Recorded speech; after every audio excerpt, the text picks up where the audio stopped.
Gadge, I've got my new chest rig, mate. New chest rig, I'm loving it, right? So I'm running a micro rig. This is a bit bigger, and I'm right in thinking that's Australian? It's Australian. So you said bring your Commonwealth webbing down today, because we're going to talk about it. We're going to talk about Commonwealth and British webbing through the ages, but before we go into this, which is ultra high tech, I think we need to look at way back when the rifle section of the 20th century starts. Hi, I'm Tom Anvil Hibberd. And I'm Gareth Gadge Harvey from Action Sport Games. I've got Gadge in today because he's got a wealth of knowledge about webbing through the ages. Back when we did our Airsoft 101 into load-bearing equipment, a lot of you said you were really interested in some of the history and knowledge that we had to offer. So we're going to really nerd out today, aren't mainly we? Gadge has to offer, to be honest. But we're going to really nerd out. So this is probably going to be a long one. So get a cup of tea and a muffin or toast and Marmite or any other British thing. Yeah, if you're a World War II fan or a Falklands fan or a Korean War fan, then we've got something for you. If it's an ultra-modern thing, you might have to wait till the very end. Right up to about 2010, 2012, before Virtus came in. So this is 1908 all the way up to 2010. Well, we're going to start off at 1903. 1903, yeah. Wow. Well, let's... Okay, so World War I webbing was designed for the individual rifleman to fire the short magazine Lee Enfield rifle. Yep. Now, I don't have any of the original Kitchener's Battalion type World War I webbing. What I do have, though, is one of these, which is a good example. It's a cavalry bandolier of the 1903 pattern. I'm not sure how old this one is, but you can tell from the wear on it. So this was kind of post Boer, wasn't it? Yeah, Boer War. Actually, you see these around about the Boer War. So this it's very based on what Boer commandos would wear. Exactly, and the British thought that what they were wearing was obviously a really good idea. So they instituted this was obviously designed for the mounted rider to be able to use it more often. It stayed in service for quite a while, actually. And each one of these little compartments would hold two, I believe. I've never tried to stress it. I only ever used one of these 5-round stripper clips of 303 Lee Enfield ammunition.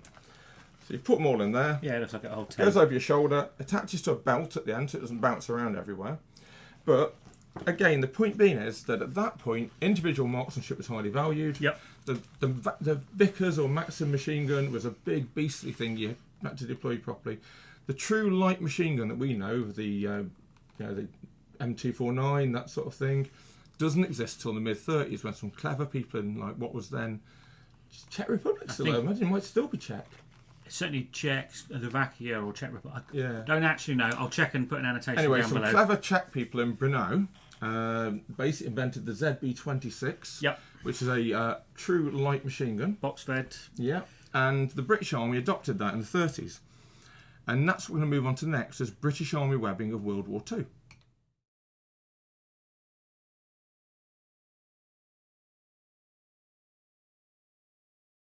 We're going to look at World War II 1937 pattern webbing. Okay. And at the time it was relatively groundbreaking. If you consider it to German webbing that was still made of leather, like the old 1903 cavalry equipment, which could crack and get wet, and just not very good for the elements. Compare it to American webbing at the time, which was still the woven material the Americans actually invented that we now call webbing. Right, okay. I think it was Mills Equipment Company might have invented that. I'd have to check. I'm not being full of facts today. The British decided to do their own version, but unlike the American system that had a different belt depending on what gun you were using, the British system was quite modular. So it's based around a single webbing belt that then has attached pouches depending on what job you're doing, with hooks and loops that fit into small sleeves within them. So without further ado, we'll look at some other ranks 37 pattern webbing. Right, there we go. So essentially, what we're looking at here is these two ammunition pouches are not actually for your own ammunition, right? Yeah.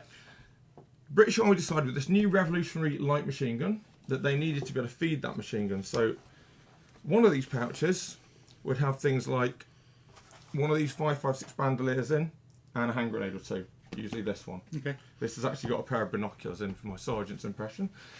This one, though, carries 2 magazines for the Bren light machine gun. So it's the job of each section member to keep that weapon fed. And what, then the assistant with the assistant gunner or something? The assistant gunner would have his own additional set of webbing over the top that carried a further 4 magazines. And do you come around and nick everyone else's? Yeah, and you just throw the magazines as and when they were needed. Okay, so this is obviously a big mag for a Bren. The service weapon at the time, certainly later in the war, was something we've got over here. Yeah, it's the Lee Enfield number 4. So let's just deactivate it before anyone gets too excited. This replaces the Lee Enfield SMLE short magazine Lee Enfield. This is a 1945 model. It's actually missing its front sight for you purists out there. So again, this was the individual rifleman would carry his ammunition for the Enfield in this strip of Anvil. This will actually hold 50 rounds. Yep. Each of those compartments holds 10 rounds on a 5-round stripper clip. But as you can see, so if this is what they're reloading their weapon with, this is, we're going to labour this point because it's really quite interesting. The pouches on the webbing that you'd expect that we do nowadays for these to carry purpose-built pouch for your individual weapon. They don't. They don't. It's the same ammunition though. Yeah. It's commonality ammunition. So the Bren gunner at a pinch could reload from these stripper clips. And if they had to do it, but I guess they'd want the Bren firing to the last minute anyway. The Bren's the killer, really. So it's a totally different doctrine to World War I, when it was all about the individual rifleman until later in the war. In World War II, I think people seem to get overexcited by individual musketry sometimes. The doctrine is all based around the section or the squad machine gun. So much so that there's one battalion in World War II, and this is quite a geeky story, but the Hampshire Battalion was Territorial Army. And people think the Territorial Army now, they think are part-time or reservists. Back in World War II, they were frontline infantry. And the commander had worked out that the Luftwaffe didn't exist anymore. So he said, what's happening to all those anti-aircraft brands? And someone said, well, they're just in stores, so we don't use them, or they're just on the back of a wagon. So we actually made them have 2 Bren guns per section. And it just made it sure the riflemen just carry the ammo for the Bren guns, which is what the Germans have been doing for years. Was everyone trained on the Bren? Absolutely everybody. So if the Bren gunner got it, someone else wouldn't be as competent, Yeah. but they could keep the Bren going. Yeah, and the interesting thing about this is, while this does have a removable magazine, we can just pull down that lever and remove it. You'd only remove that magazine for cleaning. It's not like we have our own weapons now, where I just pull one of those out of a pouch, bang a new magazine in.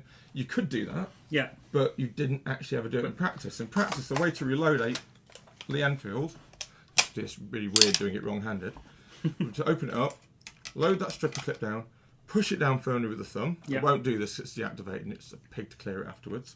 It'll all go into there, slide it forwards, and you're ready to go. Okay, so that's the weapon, and we've kind of talked about the doctrine. Let's talk a bit more about the webbing one. Well, the webbing itself is quite interesting, because originally when it was designed, it came with a small pack and a large pack. The large pack was used for marching, the small pack was used for your back, for just day-to-day use, and it would go on the hip otherwise. Okay. But the British Army of World War II was entirely mechanised. Like, people think the Germans raced across Europe in panzers and armoured personnel carriers. It's largely horse-drawn, wasn't it? 85% horse-drawn. Wow. Right? We're the only fully mechanised army. And oddly, just before World War II, we had mechanised self-propelled artillery, mechanised armoured personnel carriers, and someone decided we wouldn't need them, and they were scrapped in in the mid-30s. So on top of your webbing, you've got your entrenching tool, which is not... It's a second pattern they used in World War II. It's actually identical to the World War I type. So you've basically got a spade with a pickaxe blade on one end, show some pictures. And that axe helve then just slots into it. Later ones actually have an attachment to putting the bayonet on to use as a mine probe, but this is quite an early war one. And you'd have your boot cleaning kit in there and wherever you could fit into it. Yep. And then you've got a water bottle on the back. Now originally... This doesn't look the most easy to get to. It isn't, it's a pig, right? If these stretch, you can just about get them out. But if you actually wanted a drink, you're better off getting your mate to unbuckle it for you and do it yourself, which is something they did actually realise was a problem. Later war patterns are more simplified. Rather than being complicated cross straps with lots of stitching, it's just like an envelope that you slide it into. Still not easy to get hold of. That water bottle would have actually been in your small pack, but as the war went on, more and more things got issued, like anti-gas capes, and all this, and bigger ration packs. Yeah. So it ends up being worn, hanging from the belts at the end of the cross straps.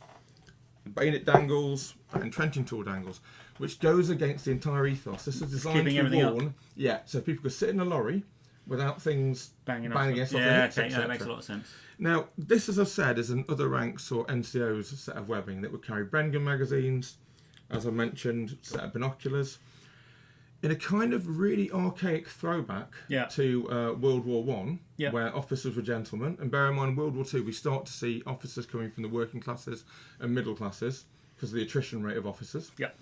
At the very start of the war, in some way to the mid,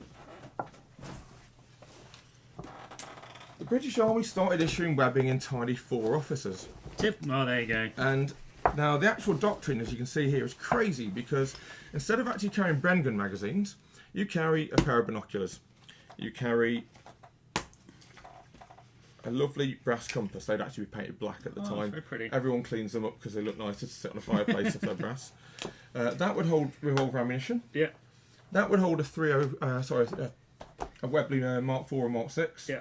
Again, it's a self-defense weapon. So he's not really there to be. Yep. So would this be kind of fighting officers, like lieutenants and captains as well? This is what your actual lieutenant platoon commanders would wear. This would be your officer's valise for protractors and maps and any paperwork you needed. So I guess doctrinally, they're supposed to be leaders not fighters. And telling people where to fire, not banging away themselves. But in reality, you all know the attrition rate of junior officers in World War II was huge. Yeah. Mainly because any half-competent German marksman would look for the binocular case. He's not got a rifle with him, has he? Yeah, exactly. So by the late war, you start seeing officers going into the field wearing other ranks webbing. Well, it's very similar to World War I, wasn't it? Yeah. They started off with walking sticks and swords, and ended up dressing just the same as all the other lads. So they don't stand out. Now, one interesting thing you'll notice about this, on the inside of the straps, you'll see it's a bit paler. Now, when this stuff comes out of stores, it's actually a pale sand colour.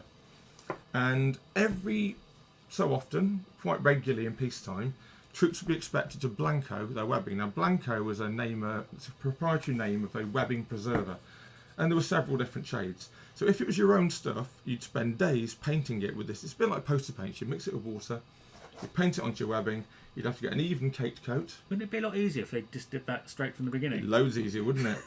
Which is what the Lethbridge Commission will go on to and all look into in it.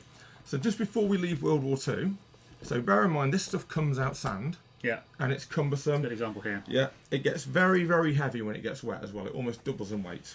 Yeah. And equally, bear in mind, when you blanco this stuff with this green powder paint, you're also expected to brasso these brass fittings. Now, due to a weird quirk of science that's going to embugger soldiers forever, if you get a touch of brasso on blanco, it creates a huge white stain that spreads out. You might see residue of it around a little bit around there, around there. Little bits around the. It's almost impossible to get that stain out, and you have to almost start again. That one's particularly. Yeah, that's me being absolutely crap at blancoing. You get a lot of reenactors don't bother blancoing because it's too much hassle. But before we go on to improving and getting rid of the embuggerance of blanco, we'll look at one last bit of World War II webbing. Right, Tom. So, in a rare moment of foresightedness, the British Army realised that certain troops, like mountain troops and commandos, and especially in places like Italy, guys going on a patrol didn't need all that clanking webbing. They didn't need an entrenching tool. They just needed what they could fight with. And again, their own ammunition. Don't forget, it was always carried on these bandoliers. You could tie it around your waist. You could wear it around like that. Yeah. They don't have to be in those pouches. But the Bren magazines do require pouches. Yeah, big things. So around about 1942, some bright spark invents the Bren jerkin. And the Bren jerkin is pretty much it's like the predecessor. So is that the right word? It's the original chest rig. Yeah.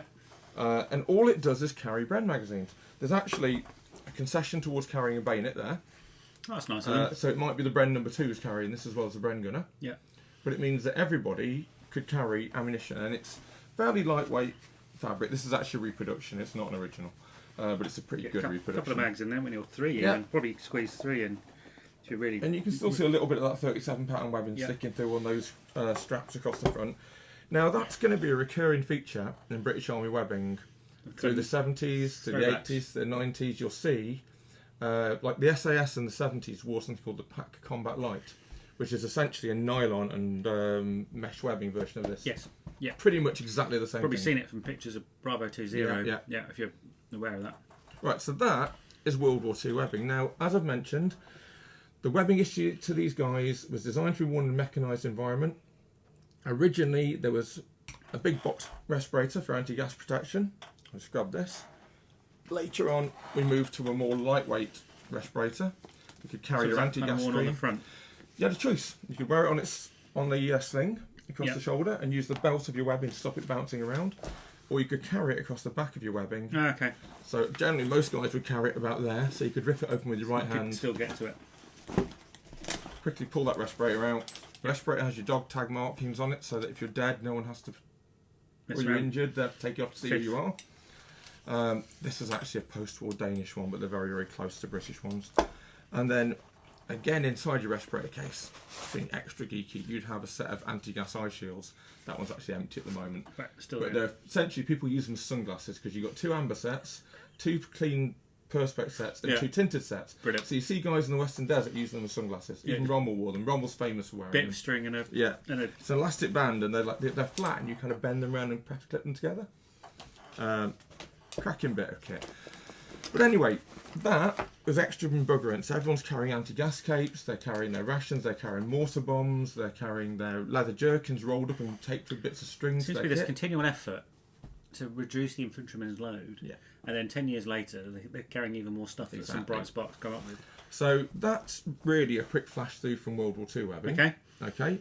What's next? Well, the interesting thing is, as I said, in about 1943, the Lethbridge Commission, I think it's called the Lethbridge Mission actually, did a big, long study about how infantry soldiers' equipment worked or didn't work. Yeah. And the result of that is what's commonly known as the 44 pattern of equipment that came out. Okay. So we're going to look at 44 pattern now. Okay, so Tom, this is 44 pattern webbing. It's very similar to 37 pattern webbing, but you'll notice it's pre-dyed green. Yeah, so okay, this isn't Blanco. No, it's made in this colour. And also the metals. The metals are dulled, so you're no longer brassing stuff that can be reflective. Yeah. Because the war issue, when 37 pattern came out, the instructions are allow brass work to dull over time and then be cleaned for parade use. But obviously, if you go into a war zone with brand new kit, you don't want to be mucking around with that. So it was anodised to be either green or black. Okay. So again, these are Bren gun magazines. So it's the same concept. Yeah. That the standard infantryman is mainly carrying weapon. It's mainly carrying ammunition for the section weapon, not for his own. And you'll notice as well on the back, there are two sets of hook and eye. So you can actually choose how high up you need it to be to suit yourself. Rather than being, so if you needed it quite high up so you could drive. Yeah, but then if you're wandering through a jungle, you can drop it down. Yeah, exactly. So again, it's like quite modular sort of thing. I mean, modular webbing is nothing new. Here you'll see I've actually overkilled on bayonet mounts. There are two types of bayonet mount. You've got the one that hangs off your belt, and you've got another one which translates over to 58 webbing in the future. Also, again, the water bottle pouch has changed, and it looks like you could actually get your own water bottle out. It's actually adopted from the American 1910 webbing system, which was strict. The American system had its faults in that it wasn't that modular. You had a belt for every different thing. But one thing it did have, which was very clever, was a hook and eye system. Yeah, this looks really similar to stuff. Yeah. So if you look at these riveted holes across the bottom, lots of additional pouches, especially the water bottle pouch, can clip into those, so they can go lower down on your belt if you need them to. Yeah. Now they're press studs, again of the American pattern. It's quite a big old handy pouch. Means you can get that out quite easily. Again, you do see people use them for more than just and then carrying any pouch. old amount of stuff in it. Now, because this water bottle isn't covered in felt, I can directly apply that over a tyre if I need to heat it with. Okay. Yeah. It came with a mug as well that could be used. It fits on the bottom. That could be used as a cooking pot, which will probably be inside my 58 pattern webbing, to be honest. And again, it's street sad. A lot of soldiers, even when the plastic mugs came out, preferred these because you can heat them directly. Yeah, well, a lot of people still. I've got a replacement metal cooking mug for my water bottle pouches. The last interesting thing we'll say about this is we didn't get to look at World War I webbing. World War I webbing was quite clever in that if you unhook the belt, it had a complicated system of cross straps across the back that formed like a waistcoat. Yeah. So you could undo the front and it didn't fall. It was really quite a smart kit, but well, they've copied it here. So if you undo the front buckle now on 44 pattern, it doesn't swing back round your it all stays. Hips, it stays in place. Whereas a 37 pattern webbing, if it's not done up tightly, it just falls all to the side of you. A lot of people think if you look at World War I pattern and then you look at 37 pattern, a lot of people seem to think it's a retrograde step. But it's really interesting what we've been talking about in terms of what you're actually carrying ammunition for. And again, this came with a haversack, as did the 37 pattern webbing. Because it's jungle issue, they thought, well, actually, it might get wet, it might be monsoon, so the haversacks have quite cleverly got a waterproof lining. Whereas what you do in World War II is you get your rain cape and roll it up and put it across the top to keep the contents dry. So 44 pattern, you'd be mistaken for thinking that got used in 1944. As with all things in the British Army, it takes absolutely months to get from issue to use. So you start to see very few troops using some of this at the very end of the war in Japan. Okay, so it didn't really make it against Japanese and Boer. Into Europe. You only see it in Europe with occupation troops. Okay, so. You see some of the parachute regiment, I believe, in Norway are wearing it because they travel straight from the UK after recovering from Arnhem and were put on garrison duties. Right, okay. And re-equipped with this. Sure. You do see this in the Korean War, though. You see a weird mix of all sorts of webbing in the Korean War.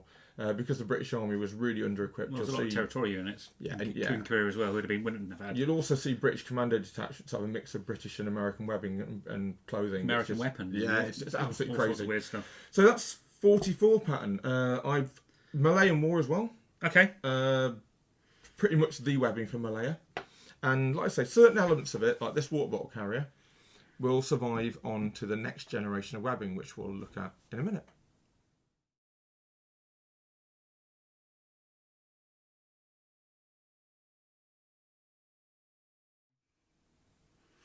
Gadge, this is absolutely massive. Yeah, it's 58 pattern fighting equipment. This is everything you'd need to basically survive and fight for about 24 to 48 hours. Compared to what we've just seen, this is crazy. Well, doctrine changes. It's no longer World War II. We're not fighting colonial wars. By about 1950s, we'd realised that actually the bolt-action rifle had its day. Yeah.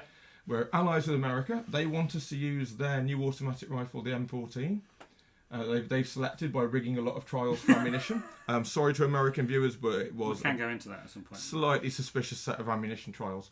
Anyway, they opted for a 7.62 round, which we said at the time was uncontrollable on auto fire and too heavy and more suited to a machine gun. Especially a cut down. But they got their way because they were the biggest partner in NATO. So we had to get a new rifle, and with a new rifle came a new set of webbing. Yep.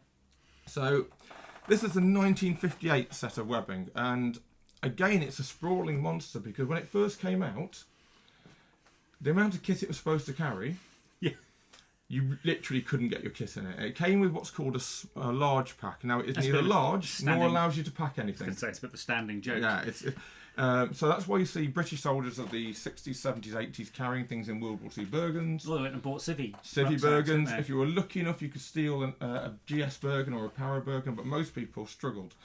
So if you look at the contents, at the very base of the webbing is what's called a poncho roll, and I actually do have a poncho in this at the moment. That can be used to create a bivvy basher. Yep. Used as a cape, hardly anyone ever did that. It's mainly used as a basher. On top of that, I've got 2 sandbags tied on with bungees. Useful for many things, I guess. Well, if you've got an 8-man section, you've got 2 sandbags each, you can very quickly fill a fortification. True. Yeah. Bear in mind, there'd also be a pickaxe or a spade strapped to the back of this, which I've not brought into the office because you don't really want a spade on your table. Front of that, you've got 2 kidney pouches. Now, these are currently empty, where they would hold your rations, your washing and shaving kit, your hexagon stove, etc. Did a lot of people bin these off and put other stuff on? It depends. It depends what your unit will let you do. The airborne regiments were very, very well known for getting 3 of the old water bottle pouch and putting them across, because these are actually quite big. And you see how there's a lot of gaps there. Yeah. So small items can fall out quite easily. So at the time, I mean, obviously, I can get my hands. It's well before my time, but I've heard of guys getting big ice cream tubs and putting them in, or having things inside old helmet liners or sandbags to keep it all together so it doesn't fall out. So yeah, the airborne regiments quite often like to have 3 of the water bottle pouches across the back, which is very close to what we have now with PLCE. Yeah. Because they were just a bit too big, not amazingly comfortable. The water bottle pouch itself, which isn't on this rig, was again a disaster of a design. It was very, very tight for the 58 pattern water bottle, which was plastic, so you can't heat it over a fire, like the 44. And while the original ones had a twist fitting, which is very similar to the twist fitting on the side of here, if you just see that, easy to use with one hand, right? Yeah. Some genius, in a cost-cutting measure, decided to take that twist fitting off the water bottle and put one of these little hook and loop things on. So again, you've now got a water bottle like the 40s where you can't use it with one hand by yourself. You can't reach around, grab your water bottle, have a drink, put it back in. So a lot of guys would steal, acquire, borrow a 44 pattern water bottle. Okay, yeah. Now, again, the very last thing on the back is another poncho roll, which again you'd have to buy or steal because you only got issued one. Right. And the NBC suit is rolled into that. Okay, so that's your NBC suit. That's the NBC suit. Self-patrol. And this is the and the overboots. This is the battlefield where actually we really started. We really were concerned about the Russians. The Russians are the enemy. To be absolutely fair, we would have started a nuclear war to try and stop the overbearing amount of manpower the Russians had. Though we expected them to shell our rear areas with chemical weapons to slow us down. So every battle from about the 60s onwards, everyone expects to fight it completely suited up in an NBC environment. In an NBC environment. Hideous. So this would carry your overboots and your suit. Yeah. Bear in mind, you've got to get into that really quick. See, we need well. So it can't be pull these; it'll all fall out. And then your gas. Was this your gas? Yeah, respirator. So I'll say gas mask because a respirator protects you from chemical gas. So you've got your overgloves, and inner gloves there. You've got your actual respirator itself, a spare pair of gloves. and there'll be some combi pens of atropine in there. That's the early S6 type of respirator. Now that's the sort you'll see on the Iranian embassy siege. That's what the guys are wearing. Yeah. Everyone ends up wearing S10s, but they weren't. Yeah, they wore S6. Now the S10 was an improvement because you can actually drink with an S10 on, because it's got a little tube in there you pull out, attached to your water bottle. Just find it. And we've got a previous episode of Gadge's Gear where we go into preparation, how to go to the loo, and it's just, I find it just the most bizarre thing in the world. And the prospect of fighting in the environment that these guys were preparing for is just hideous. So you've got, this is called an emergency decontamination kit in here. Oh God! Now this is essentially full as earth. Okay. It's there to soak up. Same stuff you had in school. Soak up like particularly vicious, persistent chemical agents that might come out like hair gel or liquids. Yeah. These are the actual pads. So you pull these out, you put them on your hand, and you block, bang, and rub to get as much of the harmful liquids off as you could. That's actually a full set there that I've managed to keep hold of. And then you'd also, in a chemical threat environment, take nerve antigen prevention system tablets or something like called NAPs.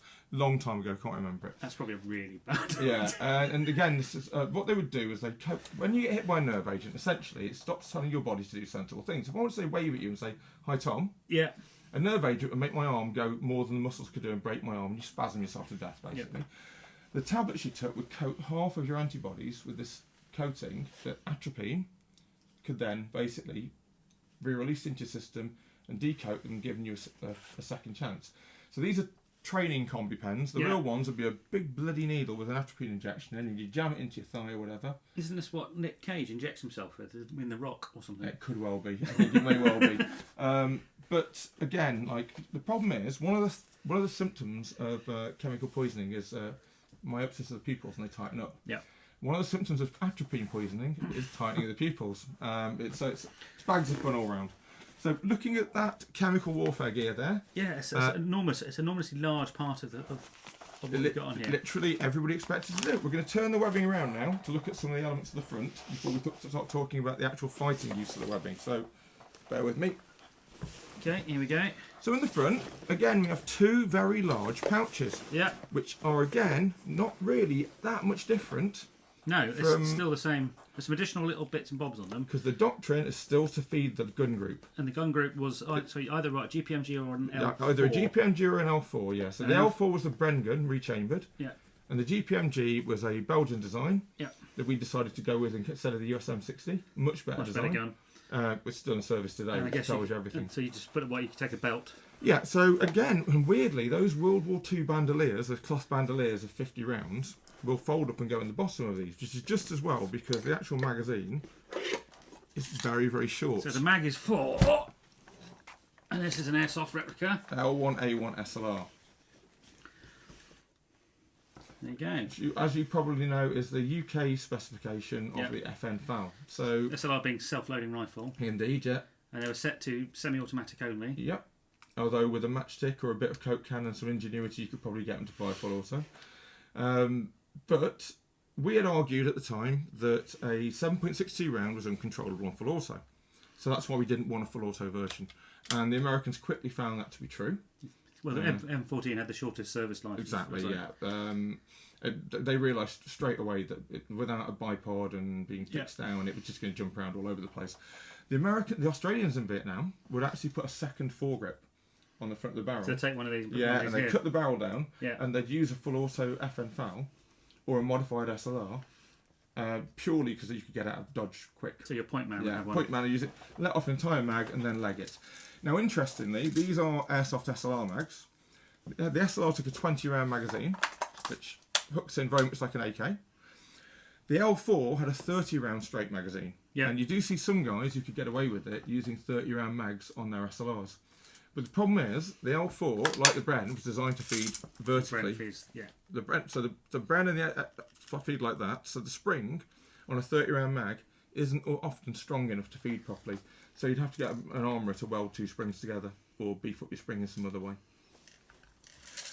But again, you'd be carrying your own personal ammunition. Again, as Gadge shows, that is significantly shorter than that. but it is the right size for Sterling magazines. Okay, again, so you're talking about a universal pouch that does any number of things. Which is interesting, because when we looked at 37 pattern, and I forgot to mention this at the time, Tom, 37 pattern pouches had to be lengthened in 1942. Okay, because they weren't long enough for Sten mags.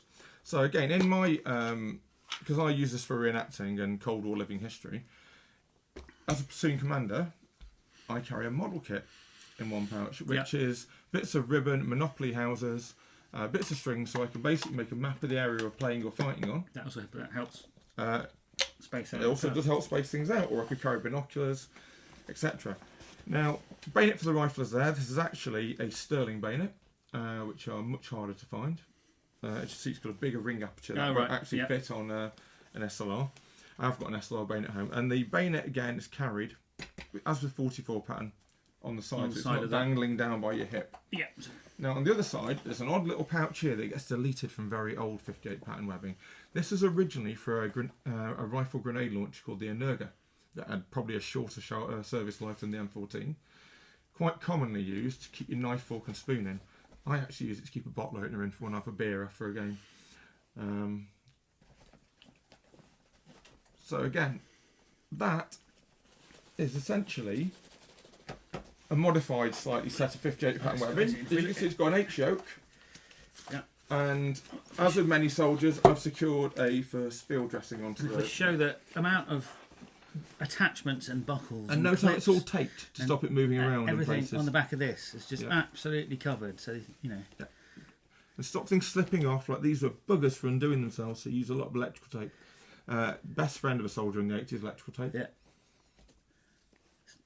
Incredible amount of work to get this all set up. Now what's really interesting about 58 pattern is it's incredibly similar to US M56 used in Vietnam, but completely independently designed. There was no collaboration between NATO members of that. They both came up with a H-frame set of webbing with very, very similar sort of like systems at the same time.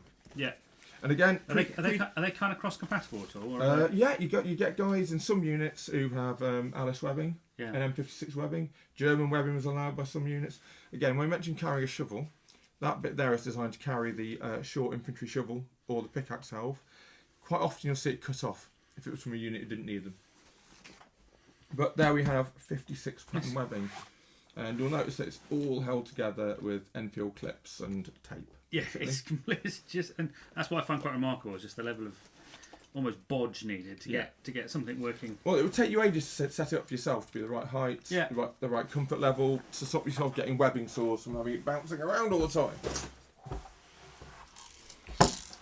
So 58 pattern webbing, Tom. Looks like a complete nightmare to me. It is a complete nightmare, and the worst thing about it is, if you're operating out of an armoured vehicle or a helicopter, as we found ourselves doing in Northern Ireland quite a lot, you'll notice the 58 pattern webbing essentially has a lot of survival equipment and NBC equipment across the back. So if you're operating out of a vehicle or close to your base, imagine trying to sit on a Land Rover back seat when the bottom, you've got a foot sticking out of it at the back of kidney pouches, sandbags, NBC suits, etc. So Northern Ireland presented itself with new challenges. So you do see guys wearing what's called reduced order. And reduced order would just be 1 or 2 ammo pouches, the belt and the water bottle. Yeah, so they're just going out on patrol. Yeah, just enough to keep you going on a foot patrol for an hour or 2 or whatever. If you're going on a proper patrol in the cuds, as they call the countryside. Would you have 2 sets of kit? You wouldn't go taking all your pouches off? You'd probably budget. I don't actually know. I wasn't around at the time, but I imagine so. It seems like you would not want to break your webbing down to do that. It's also interesting, again, in Northern Ireland, that these were the original, like early 60s to 70s respirator pouches. And as you can see, it's made out of a fairly standard army webbing canvas kind of thing. You were just saying earlier about liquids and decontamination. Well, yeah. Well, we realised, you see, that we couldn't actually decontaminate that. So any webbing would have to be burnt after a chemical attack. So the British Army tried to experiment with nylons and plastics. Yeah. So there was a short-lived experimental 72 pattern set of webbing. And the problem with it was made out of butyl nylon sort of fabric. And that resi case on 58 pattern we just looked at is the only surviving kind of thing from that. Okay. Alongside the Pat Combat Light and the Bergens. Yeah. Because the problem is, because of the nature of the plastic, they slip and slide all the time. You have to change. So it will literally undo itself as you're running. You have to change all the buckles. So it was never really adopted. It looked like 58 pattern but made out of nylon. But it did lead the way to other companies coming with solutions. So at the time, there were companies like Arctis and Silverman's and SAS Supplies, I can't even remember what that stands for now, started making patrol equipment for soldiers in Northern Ireland, and the most popular of that would be the chest rig.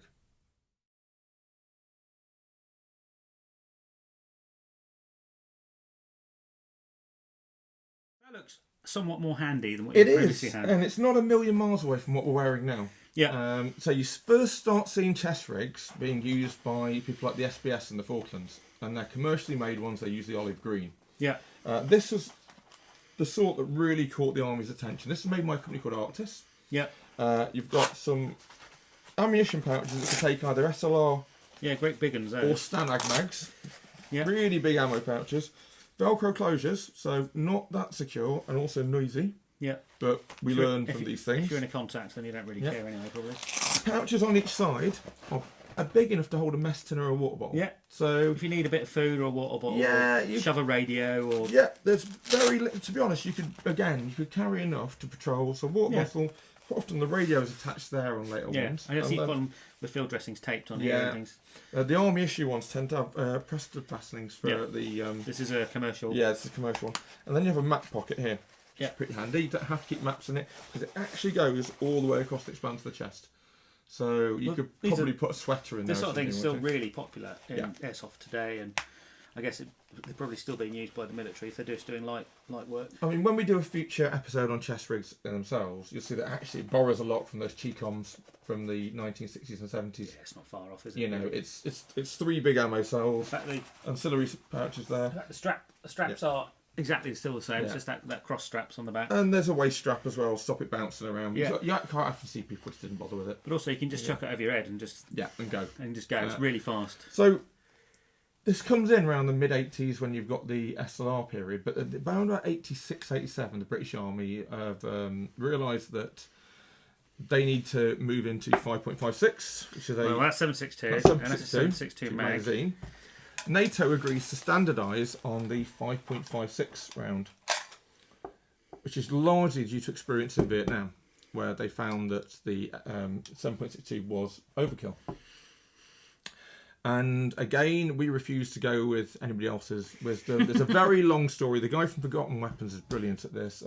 The actual changes between what the SA-80 family, and say SA-80, that's small arms for the 80s. So when I refer to SA-80, I'm referring to the whole project rather than that one actual individual weapon, which is the L85 or A1 or A2 or A3. You know?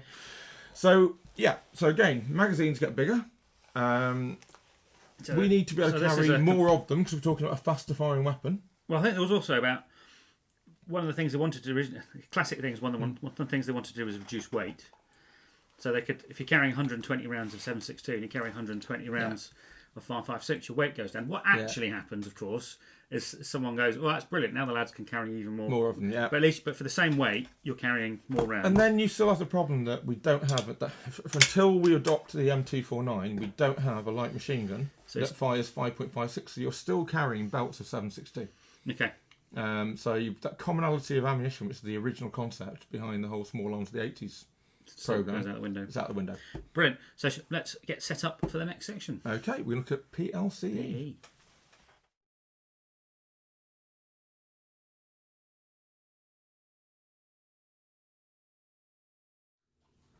So we've changed weapon, Tom. We've changed calibre, and we're going to change weapon again. So I think it's very fair first to look at the weapon before we talk about the weapon. Because this was a major change. Yeah. Calibre, everything. Really. Yeah, I think it went from originally something around about 7mm through 4.85 to 5.56. Everything with this. Now this is a very early airsoft replica star. I don't think you can get one anymore. It's a relic in its own right, and it's an L85A2 with a slightly wonky cocking charging lever because I broke it. But essentially, it was a rifle designed to fight for short periods in northwest Europe in temperate conditions. Dead good for shooting Russians from a trench. Yeah, and unfortunately, it first got pressed into service after a bit of trials in Northern Ireland. Yeah. Its first real baptism of fire was in the Gulf, where it's not really designed to fight in the sand. So you've got a lot, because all these big holes here, these apertures, for allowing it to cool, also allow for an ingress of dirt. Yeah. And if you're using a wet lubricant... God, there's loads of holes in it, isn't there? Yeah, using a wet lubricant, that bolt just gets filthy really quickly. Also, you're building up carbon on your gas block area. In here, yeah. You can actually see that the Star actually replicated the gas parts incredibly well. Yeah. And essentially, it's not a bad rifle when it came out. It had some teething errors, but no more than the M16 had, no more than any other rifles ever had. Now, this is the A2 that Heckler & Koch re-engineered. This is hundreds of them. This is a Heckler & Koch enhanced reliability magazine. And then, even though it had a bad press and a bit of a hangover from those days, most modern experts on firearms will say if it's a bit heavy, but it's one of the best service rifles actually around. In fact, most squaddies that pop up and talk about it say the A2 is there's absolutely nothing wrong with I know A2 I always say this every time we talk about the SA80 family, but I always feel that people who slag it off have never ever held one, let alone fired one. Yeah. Well, this is as close as I've ever come. Yeah. I mean, the bullpup thing's hard to get used to. Yeah. But again, bear in mind his doctrine we're going to talk about for a second. As a doctrine was a mechanised war from trench. You deploy into, you get into a trench, you'll be in warriors all the time. That L1A1 SLR is it's huge, it's long, it's not much shorter than the Lee Enfield. I'm trying to carry that massive thing around. This gave you the same barrel length as an M16, but was about 20 centimetres shorter. Yeah. So in the back of an APC, or living in a trench, or in a helicopter, or carrying it around, it's generally easier for street fighting, going through doorways. Shorter, handier. At the moment, we fitted it with iron sights. So if you were in a supporting arm like the Royal Army Medical Corps or Signals, like that, you'd use these, and you've got your... Gosh, that shouldn't actually slide. That should be fixed in place. I've only put it on quickly. Those are rear, sort of like what we call support services. Yep. If you're in teeth arms, you'd be issued what's called a SUSAT, Sight Unit Small Arms Trilux. Yeah, and that just comes that goes that on in place. Slides off. You take that bit off as well. Goes on its place. And that's a 4x optical sight with a small radioactive element, which would make the little, like an obelisk needle. Yeah, that was pretty revolutionary at the time. Yeah, not bad to shoot with. I trained and used one of these for a few years. I never had any problems with it. Bit heavy, so it's about 5 kilograms, I think, when you've got a CSAT on it's and a loaded mag. Pretty heavy for a combat rifle these days. Yeah, compared to modern standards. So that's the main rifle. If you go back to a previous episode, we looked at the ICS L86 light support weapon, and it's interesting to note that while we've gone for a new calibre and a new rifle, the doctrine is still that the rifleman is carrying his own ammunition, but he's also carrying 2 to 4 magazines for the light support weapon. So the light support weapon magazine was exactly the same as the individual weapon. The individual weapon and the light support weapon have got about 80% commonality in parts. Yeah. So all you're looking at really is a longer barrel with an outrigger and a bipod for stability, and a rear hand grip. That's about the only changes. Originally, the light support weapon was all singing or dancing, could have changing barrels, 5 different types of bursts. Cost cutting didn't happen, so it ended up just being a very long, heavy individual weapon, basically. But it did its job. Light support weapon. So out the section, you'd lost the L4, and you probably lost the GPMG as well. But you still start seeing being carried because you can't win the firefight with the volume of fire that a light support weapon gives you. It can reach out to a longer range, but it's not going to compete with a Soviet PKM or something like that. Exactly. It's just not going to have a chance. So if you look at the webbing designed to go with that system, so this is what so I've got the green set. This is my kind of that will be issued around about 1988, probably, maybe even a bit earlier. I think you start seeing being trialled. It's odd because you see people carrying the SA80 family with 58 pattern webbing for a while. Then this starts to come in. About the same time the S10 comes in and that sort of stuff, and the Mark 6 helmet, the British Army starts to revolutionise itself. Up until about 1986, we're using stuff that's been around since the 50s. Yeah, and then 86, all of a sudden, it starts to modernise. Things change an awful lot, don't they? So the first pattern, as you can see, it's green. So you've got, and this isn't a standard setup because you're lacking the water bottle carrier. I just use utility pouches. Yeah, but you're looking at, generally speaking, you get 2 utility pouches, a water bottle pouch, a shovel carrier, a bayonet, and 2 ammunition pouches. So there's got a bayonet frog on that side, and then the 2 ammunition pouches. Each ammunition pouch is divided into 2. Yeah. So you basically get 4 tops, but these are sewn. These 2 are sewn together. In you can also, I think some of the later ones allow you to carry grenades in them because they're completely undivided. Yeah. So in this, 3, 6, 9, 12 mags potentially. But they're not all for you. They're not all for you. Yes. No, you'd be throwing magazines to LSW. You're gonna like left, right, and It's a centre. really interesting point. And sometimes even with one guy just bombing up for everybody else, and he'd be there, and he'd just be pushing them. That's the wrong kind of pushing them in with his thumbs as fast as he could. Just chucking them. And chucking Again, them they're still reloading out of bandoliers at this point as well. Yeah. And we're still reloading out of bandoliers. At this Again, the bandolier is still issue, but now it's a nylon bandolier. Yeah. For a while we used a cloth one like the M16 bandoliers, but they went to a nylon one, and you get 10 round stripper clips.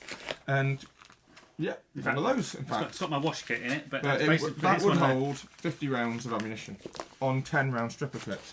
Now, in between these two webbing pouches, quite often, a little bit of loop there, people would jam a speed loader. Now, a speed loader is a small plastic device that goes on top of the mag, which will let you just with your thumb, just like with the Lee Enfield, push in. Otherwise, you're actually loading these in by your fingers like that every time, and then making sure they seat to the back. Well, you'll see people in Vietnam movies bang on the helmets. Now, we used to discourage people from doing that because the original magazine, this is a H&K one, as Tom said, a Radbour Green, I think the name is. Yeah, they made the original. So they were meant, again, it's that classic disposable magazine, which never, in the end, never ever. No, exactly. So we used to try and price Colt magazines if we could get them, so we're good. The feed lips were very prone to damage. So another thing you see in Vietnam mags is people put their gun in their the magazine in their rifle and they bang like that at the back, and you just see what happened there, right? Now, what we used to do is seat it in, push it in firmly, and give it a tug to check it was in there. Yeah. Banging it with the Radbour Green mag can deform those feed lips. Oh, God. So you take your magazine out, and then you get a nice bit of like brass confetti. Yeah, but so this came in with the A2. This is enhanced reliability. It's much better magazine. Much better, much stronger magazine. So again, this is designed to fight a conventional war against the Russians, possibly in a nuclear environment, so it can be decontaminated because it's made out of nylon. Yeah. It's green, like 58 pattern webbing was.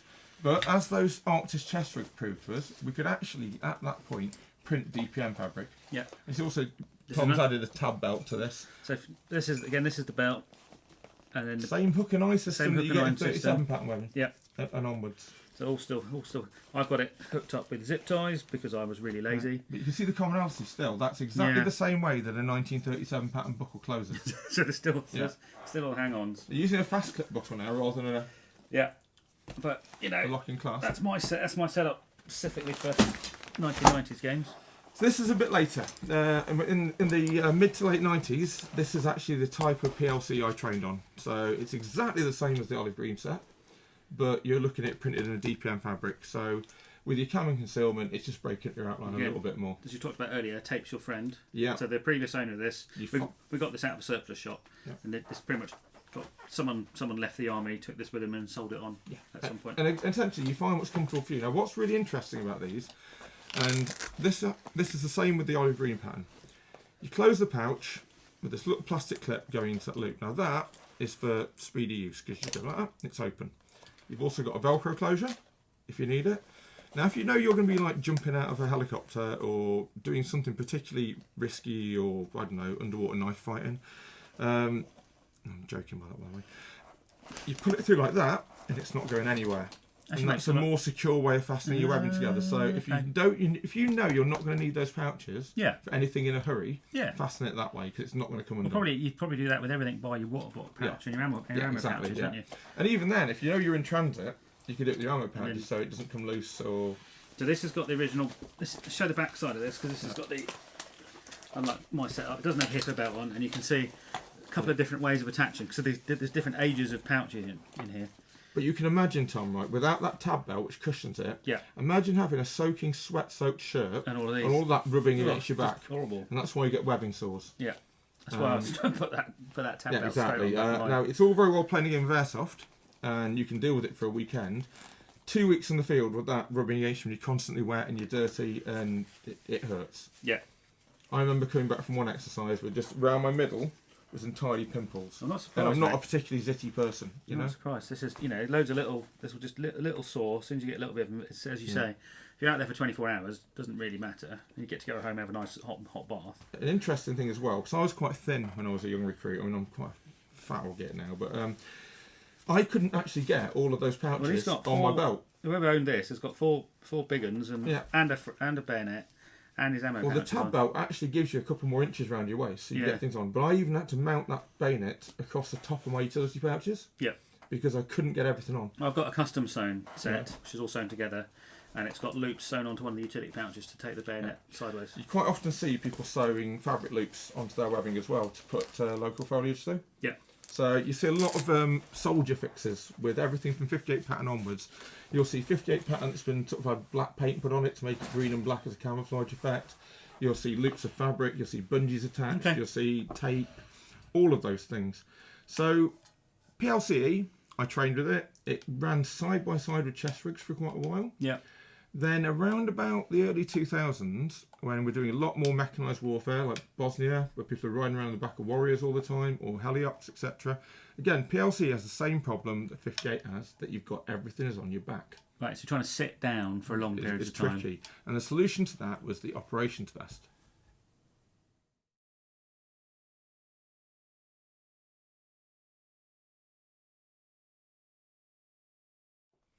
Okay, so Tom, this was the operations vest or ops vest. Yeah. And essentially, it's PLCE in a waistcoat. It's all been almost like all the pouches have been taken off. Yeah. And then they've been sewn onto a waistcoat. So if you look on the exterior, you have a very similar thing. So going around from your side, this isn't so much to feed the LSW gunner. So these are all your own ammunition. So you've got the same ammunition pouches. And they've got dividers in. Now, I've cut one divider out there because I used to run a G36 for Airsoft, and like an idiot, this is a very early infantry trials and development unit model. This is actually a prototype of the ops vest, and like an idiot, I cut it up. So they're your ammo pouches, pretty much the same as we've got with PLCE. Yeah.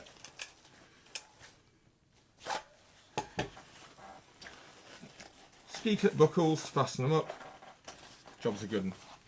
You've got a fairly large pouch above them that can take either a small radio or a grenade or other kit that you need. Smokes and smoke grenades, etc. And then next to it, you've got a pouch which is big enough for a water bottle or a mess tin. It's pretty roomy, isn't it? Yeah, and it's got this nice little storm flap at the top. So if you add stuff that needed to be kept dry, you've got a fairly good chance of keeping showers from it if it needs to be, etc. Deluge you into trouble. Yeah, adjustable buckling there at the back. Now, the only thing this doesn't do is carry a bayonet. So I used to hang a bayonet frog off the back of here. Yeah. You can do that.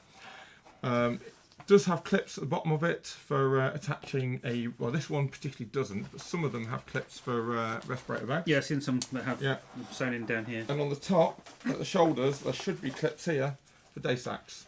Okay. So you can essentially clip your Bergen side pockets onto your back. Which no one ever used anymore. No one ever did. And you've got a grab handle there, so if someone's a casualty or in a vehicle and he's pulling out in a hurry, you can yank them out. Is that duplicated on the other side? So you've got another...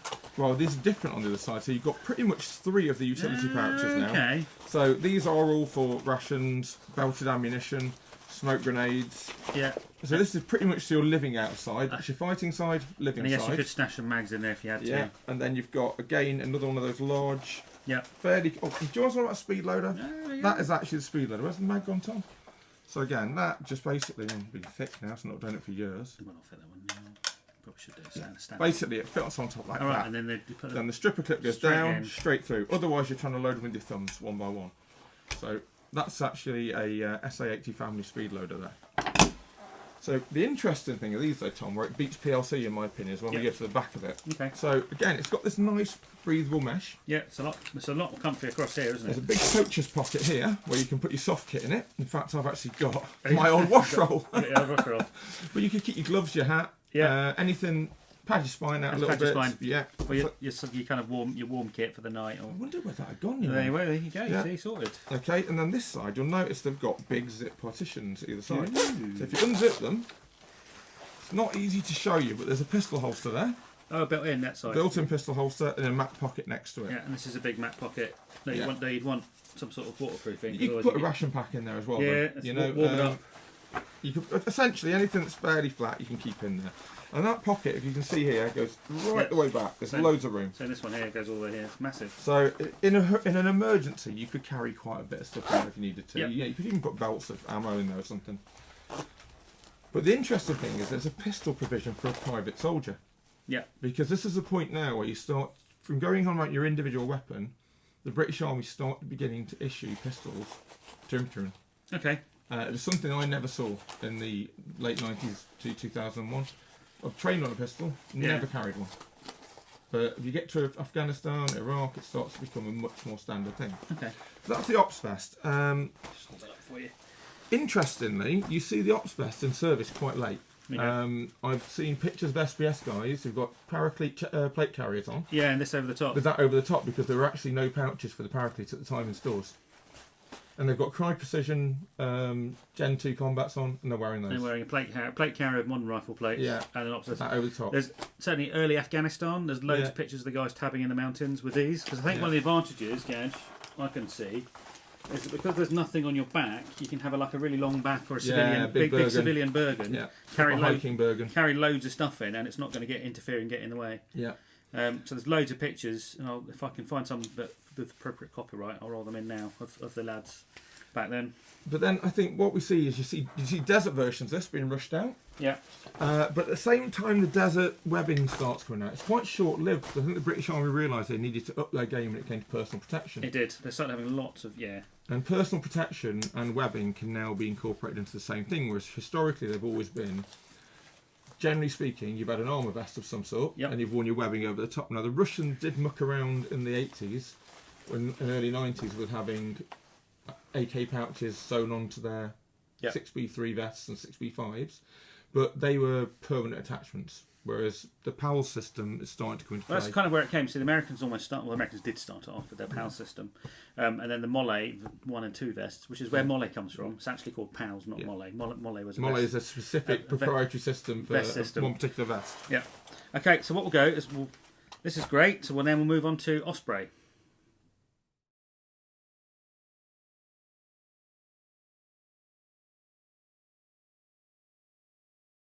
So Tom, I trained on combat body armour and enhanced combat body armour, which essentially was, as we said before, just a soft injury trauma, anti-frag. You could you could put a plate in the front and a plate in the back, but they literally covered just your heart. Just but tiny. we didn't have any of these PALS loops, so essentially you had to wear webbing over the top.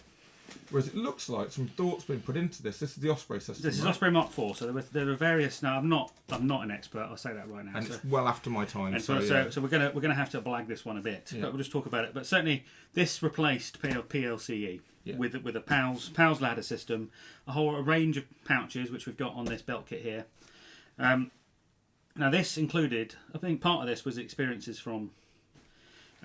Sandy places where there was a lot more direct fire. So previously the armour was there for artillery, grenades, we call it sub-velocity fragments because artillery causes the most casualties in a battlefield. So again, we thought the Russians would use tons of artillery, so let's have an anti-artillery vest. Yeah. So now, but in what we were finding in sandy places, the casualties were coming from now IEDs. Yeah. So they needed lots of coverage, and also from small arms. So and also quite large caliber rifle rounds, old stuff that we don't use anymore. Mosin Nagants, and PKMs. It's interesting to notice that it doesn't close down the front like CBA does, because CBA can be blown open by a blast. So this closes like most modern body armour. The big cummerbund. So I remember the German flat vest used to do that as well. Now this also has, you can see all the poppers on it. So this has armoured brassards which come down. Stops your rifle or your Bergen straps slipping off. So there's all sorts of bits here, groin panels, there's bits here. Now certainly if people doing top cover in a vehicle... Yeah, you're going to want that extended collar and shoulders, the deltoid cover and stuff. Now this takes full soft armour the whole way around, including all the sides. Yeah. And then really big, massive hard rifle plates. Front and back as well. Now, correct me if I'm wrong, Tom, but I remember seeing guys originally wearing all their pouches and having a pistol there and a bayonet pushed through there, and then it stops happening. Well, originally what happened is they issued this. Most people stopped wearing a belt kit. Yeah. Correct me if I'm wrong. And they had all of their pouches set on their rig. Yeah. I mean, a medic pouch, quite often you see it under the arm, don't you? And stuff like that. And there were lots of the time they're in vehicles, and because they're in vehicles, just like we've already talked about, all of their stuff is on their front. Yeah. So one, that's really encumbering. Because you've got everything on your front around here. And two, if there is an IED, what they're finding is, particularly if you've got mag pouches on the front, and there's an explosion upwards, blow it up into your face, which is clearly not great, So they decided to the doctrine then changed, and they started moving everything to the sides, and then they found that they'd run out of space. And actually what they needed was more load carrying capability, so they went back to, it was probably always around, but certainly as soon as the word went out that to take stuff off the front, they went back to a low bearing kit. So we're going full circle again back to essentially what looks to me like PLCE. So this isn't massively well set up because I've not done the ladders properly, but it's a padded hip belt with a yoke. This is an Under Armour yoke, so you actually wear the yoke underneath your armour. Okay, so it's nice and soft. So it's nice and soft and thin, so there's nothing else in the way. And then all the pouches are attached. Actually, they're not attached properly at the moment because I've been fiddling around with this. We'll go into that in a minute. You've got a little grenade pouch and ammunition pouch with a ladder, Powell's ladder system. So you've got double SA. So this double SA80 actually does say SA80 on the pouch. Double SA80 mag pouch takes 2 of those. That's a frag grenade pouch. These are utility pouches. Big chunky water one. Massive water bottle pouch. Yeah. Another double mag pouch, and then a very familiar looking to a lot of people belt through the centre of it. And actually, if you look at this Gadge. Again, the same hook and eye you get and the same closure. So that's closure been around since almost World War One. So this closure is now 100 years old at this point. Well, the design concept behind it, at least, and it's still being used. Now, I prefer my PLCE to this because I have almost more flexibility in where the pouches go. This is really quite limited, and actually there's gaps in it. Yeah. So I can't put a pouch here. This is and I found the number, and weirdly enough, the number of rows or columns doesn't work. Right. So you can't really get 3. You can't even bend it round and then put lots more on. There's not quite enough room to do that. This doesn't work that way. Yeah, okay. So it's really a bit odd. If I have these, I've got 3 utility pouches on the back at the moment. If I fill those full, they're not going to sit right. Now, we were chatting earlier about looking at some guys who are currently serving, and you see a lot of people aren't actually using the issue webbing now. So they're using commercially made stuff. Not using this. Yeah. So I was watching ITV's The Para's Men at War series, which is on ITV at the moment. Really good fun. It kind of reminisces back to the BBC, the Paras series. Yeah, we're saying it's January 2019, by the way, for those of you in the future. Probably still available. It may not be available if you're in other countries.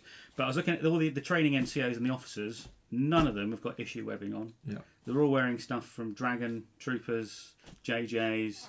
They're all wearing custom webbing. So, okay, Tom. So you're not a fan of this, then I say, but the actual vest itself. Isn't a problem. It's a webbing set that you're not mad on. I'm just not mad on it. I think it was probably brought in quite. I don't know. I'm not a military procurement historian. Probably brought in quite quickly. This is quite seems to for the job that they wanted it to do. Actually provide a lot of protection and armour for the infantrymen. Yeah. It seems to do a really sound job. The only thing on Airsoft as well, because if you remember, we are an Airsoft channel, and I think for airsofters, the PAL system is brilliant because you can put exactly what you want, where you want, and there isn't really an inch of this apart from these shoulder plates, where you don't have the opportunity to put things wherever you want them, because you haven't got to worry about an IED blowing your pistol through your jaw. No, and I haven't got... Yeah. And this is completely loose, I haven't got any armour in it. Now, for bigger gentlemen, such as myself, the little JPC is going to look a bit silly. Yeah. It's like an A4 piece of paper, isn't it, on your chest? So actually, for bigger guys, I think for smaller guys, these would actually swamp them. For bigger guys, these are probably fine. They're also cheap. And you can get them in blue. And you can get them in blue. I've got a Mark III. I've got a Mark III upstairs when I'm from doing Milsim photographizing. So I think these are great. And so it's really interesting. They have now moved on from Osprey to another system called Virtus. But that's where our journey ends, isn't it? I think today, because Virtus isn't surplused at the moment. We're not legally going to get that, and we're not the sort of people who go and buy things that squaddies need themselves. And Virtus builds off. It's slightly more modular, but it's also built about reducing weight. So I think again we'd got to that point with this kit. By the time you've got this on, and your helmet, and a backpack. And everything else. I think it's interesting because we touched on this in a previous episode with Mark Militia Gibson. He's an archaeologist and he knows a fair bit about ancient warfare. And the actual fighting weight you can sustain is around 25 to 35 kilograms. Yeah, so 60, 70 pounds. Yeah, so as things start getting removed, so, looking at your World War II soldier who is carrying excessively heavy ammunition, a steel helmet, you swap that steel helmet for a nylon fibre helmet or whatever, and then all of a sudden you're giving him an NBC suit to carry as well. And then you remove certain bits of kit that's an embuggerance, then you ask him to carry hard plates. Yeah. And yes, and I think we've seen that through this whole talk. Stuff's come and gone. It's been a lovely, great idea to reduce the load, and then by the end of the cycle of that equipment, suddenly they're carrying a ton of load stuff. Yeah, I mean, if we go back to that 37 pack of the ranks webbing we looked at, like with 2 Bren mags in that, and some other ancillaries and 50 rounds of ammunition and the entrenching tool and the metal water bottle, it's quite heavy. You know you're wearing it. Whereas the 58 pattern webbing, there's more stuff on there, but the fabrics are more modern, using a lot more plastics. It's about the same weight, even though I'm carrying an NBC suit and a respirator and all those extra ancillaries. They're about the same weight, even though the bulk is huge in comparison to it. Yeah, and then we get onto this stuff where they really modern materials, theoretically lighter ammunition, but then but because of that they can carry armour now. And even though there is a new respirator and there is obviously NBC provisions, the sort of threats you're facing now as a modern soldier isn't a chemical war. You don't tend to see pictures of guys carrying NBC kit in the Middle East. Have you found this interesting? Because this has been a bit of a departure from our normal style, but we really enjoyed bringing it to you. Yeah, it's tried to be a brief overview of webbing from World War II to almost the present day. We're not historians, we're just keen fans of military kit and airsoft. So if you think we've got something wrong, just tell us, because I'm always willing to learn something new. If we've got anything you'd like us to tackle in the future, I mean, we've just looked really at webbing systems and load carrying equipment. Yep. But if you want to look at foreign webbing or Russian kit or dive into chest rigs or something along those lines. And we know these are very niche and specialist videos, but some of you really like this stuff and we like doing them. So thank you for watching. I've been Tom Anvil Hibberd. I'm Gareth Gadge Harvey. So please like, subscribe, ding that bell, and we'll see you next time.